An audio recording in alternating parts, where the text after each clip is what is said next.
చూడండి మేడం.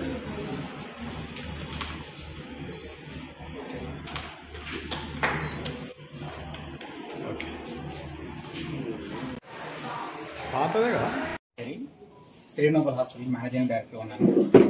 గత 27 సంవత్సరాల క్రితం డాక్టర్ డివి రమణ సార్ ప్రముఖ ఆర్థోపెడిషన్ డాక్టర్ ఏ ఉద్దేశంతో అయితే ఈ శ్రీనోబల్ హాస్పిటల్ స్థాపించి తెలంగాణ ఆంధ్రప్రదేశ్ ప్రజలకు ఉత్తమమైన సేవలు అందించారో అదే సదుద్దేశంతో ఇక్కడి నుంచి ప్రతి నెల మెడికల్ క్యాంపులు పేదవారికి అందరికీ తక్కువ ఖర్చుతో వైద్యం అందించాలనే సదుద్దేశంతో మేము ఈ కొత్త మేనేజ్మెంట్ తీసుకొని మళ్ళా పనులు ప్రారంభించడం జరిగింది. దయచేసి ఇక్కడ ఈ ప్రజలందరూ ఈ మంచి అవకాశాన్ని వినియోగించుకొని మమ్మల్ని ఆదరిస్తారని సార్ లాగే కోరుకుంటున్నాం. Thank you so much. Aarogyasri కూడా ఒక 6 months లో తెస్తాము. దాంతోపాటు ప్రముఖమైన ఇన్సూరెన్స్ కంపెనీ 25 ఇన్సూరెన్స్లు ఉన్నాయి. సో తక్కువ ఛార్జెస్ తో అంత విశాలమైన గదులతో మంచి కొత్తగా అన్ని రీమోడల్ చేస్తాం. ఐసీ కొత్తగా సెట్ చేసాం. పిఎస్సి ఎన్ఐసి సేవలు అన్నీ ఉన్నాయి. కాబట్టి దీన్ని అన్ని మంచిగా వినియోగించుకోవాలని కోరుతున్నాం. Thank you sir.